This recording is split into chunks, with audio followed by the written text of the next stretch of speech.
Bismillahirrahmanirrahim. Honorable Madam Nosheen Hamid and all the respected keynote speakers and all the participants, Assalamu alaikum. Abhi jab main ye presentation dekh rahi thi, to I was so much moved by all the, facts and figures, being a mother first and then, a citizen of Pakistan, and then definitely the chairperson of National Commission on the Rights of Child, or they are quite horrific. میں جب بھی بچوں کے حوالے سے بات کرتی ہوں تو میں ایک بات ضرور کرتی ہوں کہ ہمارا ملک ساؤتھ ایشیا میں وہ خوش قسمت ترین ملک ہے جو کہ افغانستان کے بعد it's the youngest country in South Asia. تو زیادہ جو پاپولیشن ہے ہماری ینگ بچوں پہ کنسسٹ کرتی ہے. اور میں دوسرا نیریٹو یہ دیتی ہوں تو why it is so important to invest in our children in terms of their positive and holistic development. میں یہ کہتی ہوں کہ جو ہم انویسٹ کریں گے وہی ہم ہارویسٹ کریں گے. وائی؟ انہی میں سے فیوچر میں ہم نے اپنے پرائم منسٹرز لینے ہیں, چیف آف آرمی اسٹافس لینے ہیں, پارلیمنٹیرینز لینے ہیں, ڈاکٹرز لینے ہیں, بیوروکریسی لینی ہے, mothers, parents and each and every citizen جو انہی بچوں میں سے آگے چل کے ملک کی بھاگ دوڑ سنبھالے گا. تو جتنی ہماری انویسٹمنٹ کرٹیکل اور کروشل ہوگی ان کی پازیٹیو ڈیولپمنٹ کے حوالے سے, اتنا ہی ہم آگے چل کے فیوچر میں ہمارے جو حالات ہیں, ہم کبھی کہتے ہیں وائلنس کیوں ہیں, کبھی کہتے ہیں یہ نشے کے عادی کیوں ہیں, کبھی کہتے ہیں کرپشن کیوں ہے, کبھی کہتے ہیں پور گورننس کیوں ہے, تو یہ ساری چیزیں میرے خیال سے اس کو کنٹریبیوٹ کریں گی. میں تھوڑا سا national commission on the rights of child کے بارے میں بتا دوں. یہ ایک نیولی اسٹیبلشڈ کمیشن ہے. 28 فروری 2020 میں یہ گورنمنٹ آف پاکستان نے اس کو 2017 کا ایکٹ آف پارلیمنٹ کے تحت اس کو اسٹیبلش کیا ہے. اور اس کے initially 5 members and the chairperson has been notified including 2 child members also. اور جیسے چیئرپرسن مائی سیلف اور ہر پروونس سے ایک ممبر ہیں انکلوڈنگ آئی سی ٹی, اور 2 چائلڈ ممبرز بھی ہیں. اس کا تھوڑا سا میں بتا دوں, اس کے کچھ تو اس کا فنکشنز ہیں, کچھ اس کے پاورز ہیں. فنکشنز میں اس کا جو بہت ہی ایک کی رول ہے, جو میں اس کو اس وقت سمجھتی ہوں کہ it's a very good development and the credit goes to the government and all the other influencers, be it the policy makers, جو باقی گورنمنٹس تھیں, ڈونرس تھے, کہ فار دا فرسٹ ٹائم جو انٹرنیشنل ہماری جو کمٹمنٹ ہے یونائٹڈ نیشن جنرل اسمبلی کا, جو convention on the rights of child ہے, جس کو پاکستان نے 1990 میں سائن کیا, پھر 89 میں اور 90 میں ریٹیفائی کیا, کہ اس کی کمپلائنس کے طور پہ اس ایکٹ آف پارلیمنٹ کے تحت یہ کمیشن بنایا گیا. اور اکثر ہم یہ کہتے ہیں کہ بھئی یہ کام ہم نے چائلڈ پروٹیکشن بل بنا لیا تو آئی سی ٹی ہے, باقی in the backdrop of 18 amendment یہ صوبوں نے کرنا ہے. تو the beauty of this act is, the commission is that it has a national mandate. اس کو باقاعدہ پورے پاکستان میں یہ کام کرے گا.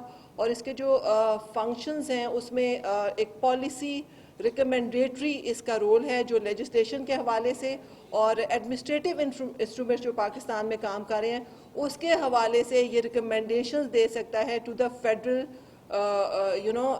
government, to the cabinet, if there is any change in policy is required. Second اس کا مینڈیٹ یہ ہے کہ جو چائلڈ رائٹس وائلیشنز ہیں اس کے حوالے سے یہ کام کرے گا پورے پاکستان میں. اس میں اگر پالیسی ریکمنڈیشنز کے حوالہ ایڈوکیسی بھی ہے اور اویئرنیس ریزنگ بھی اس کا ایک بہت بڑا مینڈیٹ ہے. بچوں کی وائلیشنز کے حوالے سے ڈیٹا بیس اور ریفرل کے حوالے سے بھی یہ کام کرے گا.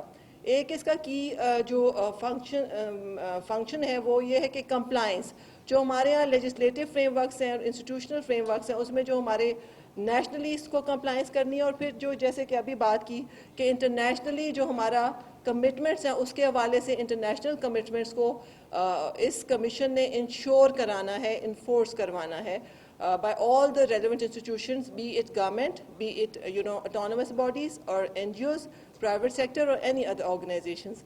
اس کے ساتھ ساتھ اس کے پاس 2 پاورز بھی دی گئی ہیں. ایک تو اس کو انکوائری کی پاور دی گئی ہے. It can inquire into violations of child rights by all the relevant stakeholders, جس میں گورنمنٹ بھی آتی ہے اور ادر autonomous bodies بھی آتی ہیں. دوسرا اس کو کورٹ کے تھرو بھی پاورز دی گئی ہیں کہ through court it can summon and inquire the organizations including ابھی جو جن کا میں نے سب کا نام لیا ہے. تو اس حوالے سے ایک انٹر پروونشل کوآرڈینیشن کا کلاز بھی ڈال دیا گیا ہے اس کمیشن کے جو ایکٹ ہے, تاکہ ہماری وہ جو ڈسکنیکٹ ہے between the federal and the provinces should be covered. Iske commission comprises of, the members, as I just mentioned. Other than that, Ministry of Foreign Affairs, Ministry of Interior, Ministry of Human Rights, اور پھر جو provincial ہمارے human rights کے جو institutes ہیں, جیسے bureau ہے, authorities ہیں, commissions ہیں, اور پھر national commission on the status of women and national commission on human rights, وہ بھی اس کمیشن کا حصہ ہیں. تو that's how this commission will operate. It's been 6 months, but we have already started working. Inshallah, we have already started developing a roadmap and to see what is the existing, services available, legislation کے حوالے سے, administrative instruments کے حوالے سے, awareness کے حوالے سے ہم نے ایک اپنا روڈ میپ بنایا ہے. We have already started working on it and we have already started engaging with the policy makers as well as the development sector and other civil society actors. میں اس حوالے سے صرف یہ کہنا چاہوں گی, جو میں خود بھی, میرا 25 سال کا ایکسکلوسیولی ایکسپیرینس ہے on child rights and particularly child protection, تو میں اس نتیجے پہ پہنچی ہوں کہ تبدیلی کے لیے سب سے زیادہ ضروری ایک تو یہ ہے کہ پولیٹیکل ول موجود ہو. پولیٹیکل ول ہوتی ہے تو وہ سب ٹرکل ڈاؤن کرتی ہے اور تبدیلی آتی ہے. سیکنڈلی, ہم نے دیکھا ہے کہ جب بھی ریفارمز ہوتی ہیں, ڈیفینیٹلی ہر گورنمنٹ کی یہ پرائرٹی ہوتی ہے وہ ریفارمز کرے, لیکن mostly violations of human rights پہ ڈیولپمنٹ سیکٹر یا سول سوسائٹی کام کر رہی ہوتی ہے, اور وہ ہمیشہ ایک ٹائم اسپیسیفک پروجیکٹس ہوتے ہیں. سو چینج تب آئے گی جب کنٹینیوٹی میں وہ مین اسٹریم ہو with in the government structures, اور ایک کنٹینیوٹی کے ساتھ گورنمنٹ کے اینڈ سے وہ چیزیں ایک سسٹینیبلٹی کے ساتھ موو ہوں. یہ نہ ہو کہ ایک ڈونر آیا, اس نے کچھ فنڈنگ کی اور اس کے بعد وہ چیزیں بیک ٹو اسکوئر ون چلی جاتی ہیں اور پھر زیرو سے کچھ اور ہوتا ہے.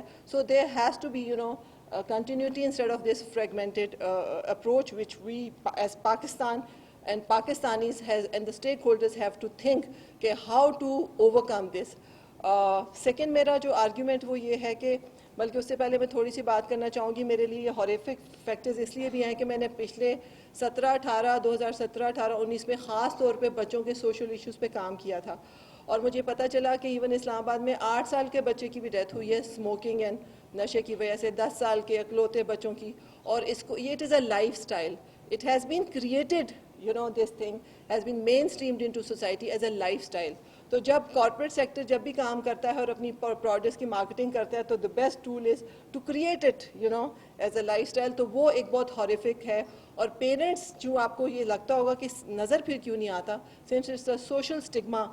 خدا نہ کرے اگر میرے گھر میں بچے بچی کا یہ ایشو ہے تو میں سب سے پہلے اس کو اپنے گھر سے, رشتہ داروں سے, محلے سے, ساروں سے چھپاؤں گی کہ بھئی اس وجہ سے یہ پرابلم ہو گئی ہے. اور میں جب سائیکالوجسٹ کے ساتھ لنک کر رہی تھی, ڈاکٹرز کے ساتھ, انہوں نے کہا اتنے سفید پوش جن کو دیکھ کے جس کہتے ہیں جرگے والے لوگ, تو ان کے گھروں میں بھی یہ ایشو تھا. اور اس سے زیادہ جو ہاریفک ڈیٹیلس تھی وہ یہ تھی کہ بچیاں آلموسٹ انہوں نے تو 3% کہا ہے, almost girls are rather taking lead on boys in smoking and other things, and that is not considered a taboo or a bad thing, that is considered as a normal thing. بچوں کو ہم odd لگنے لگے ہیں. سو یہ بہت ہی ایک concern ہے جس کو کہ ہمیں لے کے آنا ہے, اور ہم زیادہ تر ٹبیکو ہارمفل کہہ کے چھوڑ دیتے ہیں. جب تک ہم اس کو ہیومن ایلیمنٹ کے پرسپیکٹیو میں ایک فیئر فیکٹر کے ساتھ, ہیومن انٹرسٹ سٹوریز کے ساتھ, اور اس کا امپیکٹ کیا ہو رہا ہے اس اینڈ یوزر کے پرسپیکٹیو سے ہم نہیں آئیں گے, تو معاشرے میں اس قسم کی جو ہے وہ تبدیلی ہم نہیں دیکھ سکتے. بلکہ میری اپنے کمیشن کی ایک ممبر ہے, she is a gynaecologist, and believe you me she is a clinic. Every day she comes and says جتنی مدرز ڈلیوری ہو رہی ہیں وہ سب نشے کی عادی ہیں. F8 میں ان کا کلینک ہے. So it's the primary information I am providing you, not the secondary. سو یہ چیزیں سوسائٹی میں اب ایک نارمل لائف اسٹائل کے طور پہ مین اسٹریم ہو چکی ہیں. If you are really serious about it, تو ہمارے جو پالیسی میکرز ہیں اور جو ہمارے ادارے ہیں اور امپلیمنٹرز ہیں اس کے حوالے سے کام کرنا ہوگا. تیسرا میرا کنسرن یہ ہے, جب میں بچوں کے حوالے سے یہ پچھلے 6 مہینے جب میں نے کام کیا, کڈنیپنگ کے ایشوز آتے تھے, ابیوز کے آتے تھے, ٹریفکنگ کے آگے مختلف ایشوز آتے تھے, تو میں دیکھ رہی تھی کہ جو ادارے بنائے گئے ہیں وہ صرف پاورٹی کے پرسپیکٹیو میں یا ابیوز کے, you would agree with me, بچے ضروری نہیں کہ وہ پور ہی ہیں تو ہی ان کی پروٹیکشن کی نیڈس ہیں. ابھی LGS اسکول کا ایک واقعہ ہوا تھا, وہ کسی مینڈیٹ میں ہی نہیں آ رہا تھا, کیونکہ پنجاب میں جو بھی ادارے تھے وہ پاورٹی اور ولنریبلٹی کے پرسپیکٹو میں تھے. تو ہمارے ہاں جو ایک المیہ ہے جس پہ I don't know what should be the forum to talk about, maybe the media can take it up. جب کوئی ایشو آتا ہے اس کے نتیجے میں کوئی اسٹرکچر بنا دیا جاتا ہے، چاہے وہ اتھارٹی ہے، چاہے کمیشن ہے، چاہے ادارہ ہے، چاہے سوشل ویلفیئر ہے، چاہے کچھ بھی چیز ہے، اور وہ اس ایک اپنے اس مینڈیٹ پہ کام کرتا ہے. But they all work in silos within their limited mandate. There is not as such system available where they can converge, they can complement, they can do, support the, children through referral.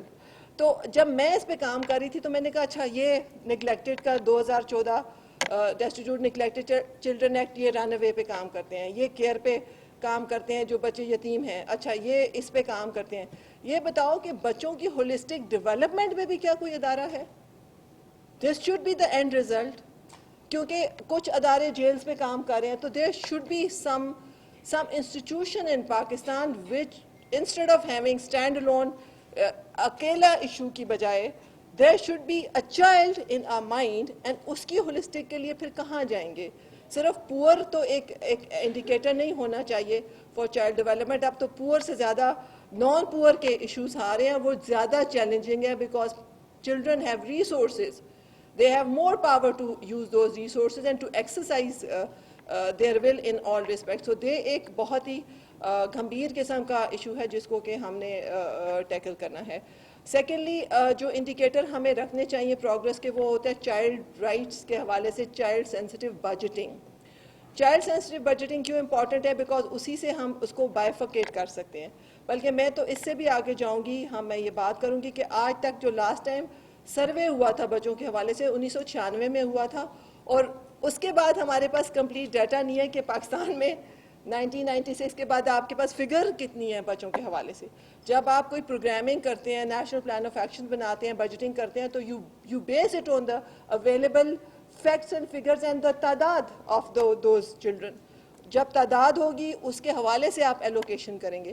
اب جا کے سنا ہے کہ ILO میں بھی UNICEF and maybe the relevant government ministry, they have started like thinking about it, but there should be a need to have a context to base this fact کہ ہمارے ہاں total population کتنی ہے جس کو آگے ہم نے پھر کیٹر کرنا ہے. تو چائلڈ رائٹس بجٹنگ کے حوالے سے ہم زیادہ تر آواز آتی ہے جب بھی ایجوکیشن کو ہم دیکھ لیتے ہیں کہ ایجوکیشن میں اتنا بجٹ مختص کیا گیا اور اس بجٹ کے حوالے سے پھر اس کی اسپینڈنگ دیکھ لیتے ہیں. But it's not the child rights, it's the holistic development of child, جس میں اس کی پروٹیکشن اور اس کے باقی جو رائٹس ہیں اس کو انشور ہونا چاہیے. اس کے حوالے سے ہمیشہ جو ہمیں ایڈوکیسی کرنی ہے کہ جب بجٹنگ ہو تو بجٹنگ چائلڈ سینسٹیو ہو. بچوں کے حوالے سے ایکسکلوسیو بجٹنگ کیا کی جاتی ہے؟ میں اس کو تھوڑا نیریٹو کو سپورٹ کرنا چاہوں گی. اس وقت بچوں کے حوالے سے ہمارے پروٹیکشن کے انسٹیٹیوٹس ہیں. پنجاب میں بیورو ہے اور سوشل ویلفیئر ہے، KP میں اتھارٹی ہے چائلڈ پروٹیکشن اتھارٹی،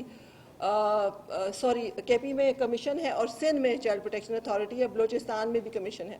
اب KP میں جو اس کی مثال لے لیتے ہیں، جو کمیشن تھا اس کی فنڈنگ تب تک وہ چلتا رہا جب تک کہ ڈونر نے اس کی فنڈنگ دی. پھر وہ ڈونر جب چلا گیا تو وہ تمام جو چائلڈ پروٹیکشن ادارے تھے وہ کام کرنا جو ہے وہ انہوں نے روک کے، کیونکہ وہ فنڈنگ کا ایشو تھا.